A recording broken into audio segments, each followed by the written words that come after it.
তাহরিকে খতমে নবুয়ত বাংলাদেশের আমির জনাব আল্লামা মুফতি ডক্টর সাইয়েদ মোহাম্মদ এনায়েতুল্লাহ আব্বাসী ও সিদ্দিকী। ডক্টর আব্বাসী, আপনাকে আমাদের অনুষ্ঠানে স্বাগত জানাই। আপনি আমাদেরকে সময় দিয়েছেন, সেজন্য আমাদের কৃতজ্ঞতা এবং শুভেচ্ছা জানাবেন।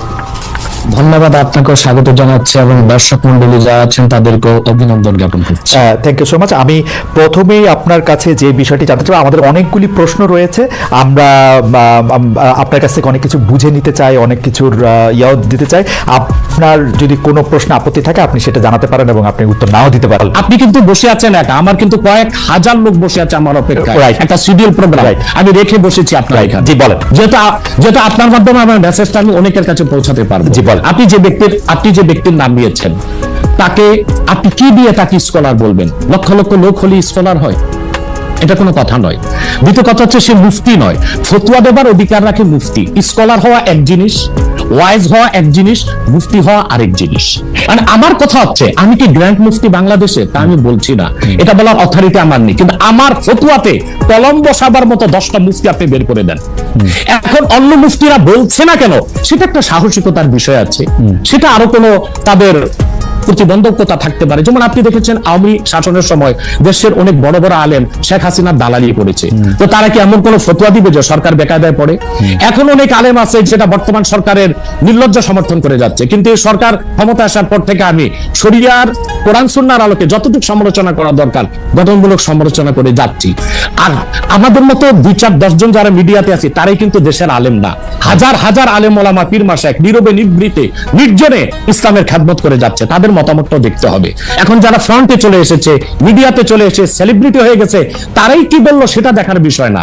এখানে তো যদি আপনি একটা প্রশ্ন আনেন যে আসলে শাতিনকে ক্ষমা পেতে পারে কিনা, বা রাষ্ট্র যদি শাতিনকে পৃষ্ঠপোষকতা দেয়, তার শাস্তি নির্ধারণ না করে, তাহলে কোনো জনগণ বিচারটা হাতে করতে পারবে কিনা? আপনি দেখুন পৃথিবীতে যত অভ্যুত্থান ও বিপ্লব হয়েছে জনগণ আইনকে হাতে তুলে নিয়েছে। আপনি 5ই আগস্ট দেখেন, বাংলাদেশে রাষ্ট্র ক্ষমতা যে এসেছে বর্তমান সরকার, এটা গণতান্ত্রিক পদ্ধতিতে হয় নাই, ছাত্র জনতা আইনকে হাতে তুলে নিয়েছিল। এই বিপ্লবকে আপনি অবৈধ বলবেন? যে 6-7 জন সমন্বয়ক নেতৃত্ব দিয়েছে তাদেরকে আপনি সন্ত্রাসী বলবেন? না, কিছু করার ছিল না। 15 বছরে যে জগদ্দল পাথর ফেসিবাদী হাসিনা বসেছিল, গণতান্ত্রিক পদ্ধতিতে এটাকে সরানো সম্ভব হয় নাই, আইনকে হাতে তুলে নিতে হয়েছে। অতএব যদি গণতন্ত্রের স্বার্থ রক্ষে আইনকে হাতে তুলে নেওয়া যায়, আল্লাহ তার হাবিবের সুমহান ইজ্জত এবং স্বার্থে আল্লাহ তার হাবিব সাল্লাল্লাহু আলাইহি ওয়াসাল্লামের ইজ্জতের বিপক্ষে কেউ কথা বলবে এবং ধারাবাহিকভাবে শাস্তি পাবে না, চলতেই থাকবে। আমরা শুধু মিটিং মিছিল করে লাঠি পেটা খাবো, গুলি নিব। স্যার আপনার কাছে মনে হয় না, স্যার আপনার কাছে মনে হয় না এটা আমাদের হাতে নিতে হবে? আপনার কাছে মনে হয় না এটা আপনার পয়েন্ট অফ ভিউ? বিকজ আপনি যা বলছেন, হ্যাঁ আপনি এটা ঠিক যে আপনি তো একজন স্কলার, শিক্ষক, পড়াচ্ছেন এবং আপনি গ্র্যান্ড মুফতি না হলে একজন মুফতি, কিন্তু আমরা ধরেন আমি এখন কথা বললাম হচ্ছে যে বাংলাদেশে কিন্তু এইটাও প্রচলিত যে যারা বলতেছে যে তারা আসলে যা কিছু পরীক্ষিত হাদিস নয়, যা কিছু পরীক্ষিতভাবে কোরআনের ফয়সালা নয়, তারা তা মানতে চান না। ধরা যাক ঈদে মিলাদুন্নবী সম্পর্কে তাদের একটা বয়ান আছে, তাদের আরো অনেক কিছু নিয়ে তাদের একটা বয়ান আছে। তাদের মধ্যে থেকেও কেউ কেউ আছেন যারা মক্কা মদিনায় বড় বড় জায়গায় আলেমের কাজ করতেছেন। আমি আব্দুর রাজ্জাক বিন ইউসুফের কথা বলতে পারি, আরো আপনি জানেন কাদের কথা আমি বলছি। তাদের কেউ কেউ মনে করেন আপনার পথ তো আসলে ঠিক না। 1, 2 হচ্ছে আপনি যার কথা যেভাবে বলতেছেন যে ধরেন মিজানুর রহমান আজহারী কি আসলে একজন স্কলার কিনা। এখন কেউ কেউ তো এই প্রশ্ন তুলেছেন যে জনাব এনায়েতুল্লাহ আব্বাসীও যথেষ্ট পরিমাণে এই জায়গায় আছেন কিনা। সেজন্য আমি জানতে চাইতেছিলাম যে আপনি যখন আইন হাতে তুলে নেওয়ার কথা বলেন স্যার, সেইটা কি আপনি কিভাবে তার যোগ্য, এবং আপনি ছাড়া আর কে আছেন এটার মধ্যে যোগ্যতার জায়গায় আর কি? আমি এখন বলছি, আমি মনে করি আমি গ্র্যান্ড মুফতি বাংলাদেশে। আচ্ছা, আপনি মনে করছেন আপনি গ্র্যান্ড মুফতি? ওকে, এবং এটা আমি চ্যালেঞ্জের। ওকে ওকে, আমার ফতোয়ার বিপক্ষে আমি শোনেন, আমার ফতোয়ার বিপক্ষে যে যাচ্ছে তাকে আমার সাথে বসান, আপনার প্ল্যাটফর্মে বসান।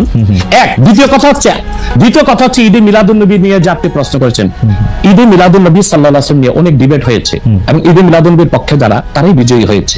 আর বাংলাদেশে ওলামায়ে দেওবন্দের একটা বিরাট অংশ যারা মূল ধারার, তারা কিন্তু ঈদে মিলাদুন্নবী নিয়ে কখনো বিরোধিতা করে না। কিছু মাত্র স্কলার আছেন যারা কোনোভাবে সাকসেস হয়ে আছেন তারা ঈদে মিলাদুন্নবীর বিরোধিতা করে। আমরা বলি মিলাদ যার সিরাত নার তার, মিলাদুন নবী সাল্লাল্লাহু আলাইহি ওয়াসাল্লাম ব্যানারও মাহফিল হতে পারে, সিরাতুন নবী সাল্লাল্লাহু আলাইহি ওয়াসাল্লাম ব্যানারও মাহফিল হতে পারে। এবং আপনি শুনেছেন আজকে 4 বছর যাবত সৌদি সরকার উচ্চ ওলামা পরিষদ ফতোয়া দিয়েছে যে ঈদে মিলাদুন্নবী উপলক্ষে মাহফিল সৌদি আরবে হবে এবং 12 রবিউল আউয়াল তারা রাষ্ট্রীয় ছুটি ঘোষণা করে রেখেছে। এবং বাংলাদেশে বর্তমান সরকারও যথেষ্ট আলেম ওলামা আছেন যারা কওমি ঘরানার এবং দেওবন্দ ঘরানার, যাদেরকে আমরা আহলে হক মনে করে থাকি এবং আমরা মনে করি জৌনপুর, ফুরফুরা, সারসিনা, আহলে সুন্নাত, আহলে হক একই ধারাতেই চলে আসছে। তারাও কিন্তু ইসলামিক ফাউন্ডেশনের দায়িত্বে আছে এবং তারা কিন্তু এবারও ঈদে মিলাদুন্নবী ব্যানারে প্রোগ্রাম করেছে এবং আমি সেখানে অংশগ্রহণ করেছিলাম একদিন। অতএব বিচ্ছিন্নভাবে কে কি ঈদে মিলাদুন্নবীর বিরোধিতা করলো, আব্দুর রাজ্জাক সাহেবের নাম বলেছেন, ওনাকেই বসান আমার সাথে কথা বলি, সংলাপ হতে তো কোনো দোষ নাই। ওকে, বা আপনি আরো যাদের কথা বলেছেন আচ্ছা তাদেরকে বসান আমাদের সাথে। আচ্ছা, আমার এখানে একটা সম্পূর্ণ জাস্ট প্রশ্ন আছে আইনের ব্যাপারে। যেহেতু তেহরিকে খতমে নবুয়তের শাখা যুক্তরাজ্যেও আছে, এখানেও আছে, আপনি একইভাবে এই কথা বা ভারতের পশ্চিমবঙ্গের কথা বলেছেন, এইখানে যেটা বলছেন সেটা কি যুক্তরাজ্য এবং ভারতের পশ্চিমবঙ্গের জন্য প্রযোজ্য? যুক্তরাজ্যেও যদি কেউ এই ধরনের কথা বলে তাকেও কি আপনি এরকম একটা কথা বলবেন বা বলতে পারবেন? জি জি বলবো। আমি যুক্তরাজ্যে যে সাফার করে এসেছি সেটা শোনেন আগে। 2 বছর আগে আমি যুক্তরাজ্যে গিয়েছিলাম। আমার 7টা প্রোগ্রাম ছিল। 4টা প্রোগ্রাম করতে পেরেছি, 3টা প্রোগ্রাম আমি করতে পারিনি। এবং সেখানে আমার বিরোধিতা করেছিল নাইজেল ফারাজ। আপনি জানেন তাকে, সিএনএন নিউজ প্রেজেন্টার, এবং সে ব্রেক্সিট আন্দোলনের হোতা ছিল এবং সে ব্রিটিশ পার্লামেন্টের মেম্বার ছিল। আমার যেদিন সেন্ট্রাল লন্ডনে প্রোগ্রাম ছিল, নাইজেল ফারাজ লং মার্চের ঘোষণা দিয়েছিল এবং আমি সেখানে যেতে পারিনি। কেন? নাইজেল ফারাজ 23টা প্রতিবেদন করেছিল আমার বিপক্ষে। তার মধ্যে উল্লেখযোগ্য ছিল যে আমি মুরতাদের শাস্তি মৃত্যুদণ্ড চাই। বাট ব্রিটিশ পুলিশ আমাকে অ্যারেস্ট করেনি এবং ব্রিটিশ পুলিশ আমাকে শুধু প্রোগ্রাম করতে দেয়নি সহিংসতা বেশের জন্য। কিন্তু আমি রানীকে গালি দিয়েছি, সেটাও সেখানে তুলে ধরা হয়েছে। আমি রানীকে গালি দেওয়া যায় ইংল্যান্ডে, যে কথা বলছেন মুরতাদের শাস্তি মৃত্যুদণ্ড চেয়েছি, সেইটা 23টা প্রতিবেদন করে আমার এই বক্তব্য ফতোয়াগুলো সেখানে লন্ডনে দেখানো হয়েছে। আমি বাংলাদেশে যে চরিত্র, লন্ডনে সেই চরিত্র, পশ্চিম বাংলায় সেই চরিত্র।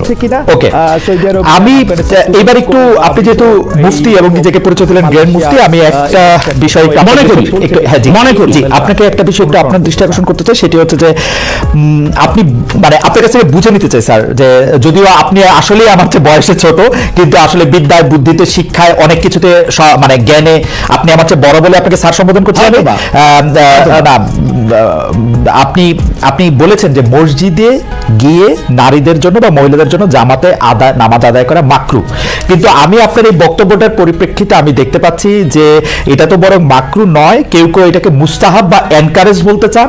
অনেকে উদাহরণ দিচ্ছেন আয়েশা, যিনি প্রফেটের স্ত্রী ছিলেন, রাদিয়াল্লাহু আনহা, হ্যাঁ আয়েশা রাদিয়াল্লাহু আনহা, উনি ইমামতি করে মেয়েদের নামাজ পড়িয়েছেন এবং যে জায়গায় আপনি এটা মুকরু বলছেন ওই জায়গায় কেউ মুস্তাহাব বলতে গিয়ে আপনার বক্তব্যের বিরোধিতা করছেন। এটা নিয়ে আপনি যদি আমাদের একটু বলেন। এটা আমি চ্যালেঞ্জ করছি, ওপেন চ্যালেঞ্জ। আম্মা জান আয়েশা রাদিয়াল্লাহু তাআলা আনহা কখনোই ইমামতি করেননি, বরং জাকওয়ান ইমামতি করেছিল, পিছনে তিনি নামাজ পড়েছিলেন। সেটা ফরজ নামাজ ছিল না, তারাবিয়ার নামাজ। আপনাকে যে তথ্য দিয়েছে সে ভুল তথ্য দিয়েছে। ওকে, সেটা মেয়েদের নামাজ পড়াটা মুস্তাহাব কিনা? দ্বিতীয় হচ্ছে আল্লাহর হাবিব সাল্লাল্লাহু আলাইহি ওয়াসাল্লামের নূরের জামানায় মসজিদ নববীতে মহিলাদেরকে অ্যালাউ করা হতো, তারা নামাজে আসতেন।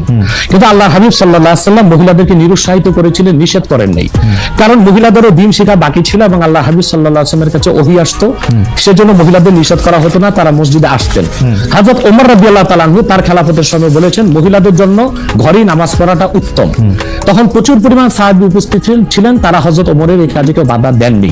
সেজন্য মহিলাদের মসজিদে আসাটা হারাম নয়, মাকরু বলা হয়েছে জামাতে আসা। কারণ আম্মাজান আয়েশা রাদিয়াল্লাহু তাআলা আনহা নিজেও বলেছিলেন যে বর্তমানে মানে ১৫০০ বছর আগেই আম্মাজান আয়েশা বলেছেন যে এখন মহিলাদের মসজিদে না আসাই উচিত ফিতনার এই সময়। তো ১৫০০ বছর আগে যদি ফিতনার আশঙ্কা করে আম্মাজান আয়েশা মসজিদ নববীতে মহিলাদের আসাটাকে নিরুৎসাহিত করে থাকেন, তাহলে হযরত ওমর রাদিয়াল্লাহু তাআলা আনহুর সিদ্ধান্তটা সঠিক ছিল। আর বর্তমান যুগে সেটা আমরাও নিরুৎসাহিত করি, এজন্যই মাকরু বলি। মাকরু মানে হারাম নয়, খুব কঠিনভাবে নিষিদ্ধ নয়, জাস্ট নিরুৎসাহিত করা। আপনি মাকরু ফতোয়াটা কোথায় পেলেন? আর আপনি যে বলছেন যে আনহা এটা পড়েন নাই, কিন্তু আমি এখন যেটা দেখতে পাচ্ছি যে ওমেন প্রেইং ইন কংগ্রেগেশন এবং দেমসেলভস, এটা মাদিনা বলে একটা পিরিয়ডিক্যালস বাইরে হয় মদিনা ইউনিভার্সিটি থেকে, সেইখান থেকে একজন বলতেছেন যে এটা পড়ছেন, আমি তো এটা সত্য বিচার করতে পারবো না। আয়েশা রাদিয়াল্লাহু তাআলা আনহা ইমামতি করেননি, তিনি জাকওয়ান ওনার খাদেমের পিছনে নামাজ পড়েছেন। সেটা ফরজ নামাজ ছিল না, তারাবিহের নামাজ ছিল। জি, এটা বুখারী শরীফের হাদিস। আমাকে সময় দিলে বের করে দিব। আচ্ছা ঠিক আছে, আপনি কি এইটা একটু বলবেন যে মাকরুটা আপনি কোথায় পেলেন? এটা হানাফিদের সর্বসম্মত মত। হানাফিদের সর্বসম্মত মত যে মেয়েদের মসজিদে গিয়ে নামাজ পড়াটা মাকরু। জামাতে হজের সময় ওটা ভিন্ন বিষয়, ওইটা ফরজ, হজটা ফরজ, এবং সেখানে নামাজ আদায় করা ওই সময় মেয়েরা নামাজ আদায় করতে ওরা করতে পারবে, কিন্তু পরে আর এমনিতে নরমালি আর পারবে না। পারবে না মানে বললাম তো, নিরুৎসাহিত করা হয়েছে। তারা ঘরে পড়বে, ঘরে পড়া। স্যার এটা যদি মাকরু হতো তাহলে কি হজের সময় এটা পড়াটা জায়েজ থাকতো?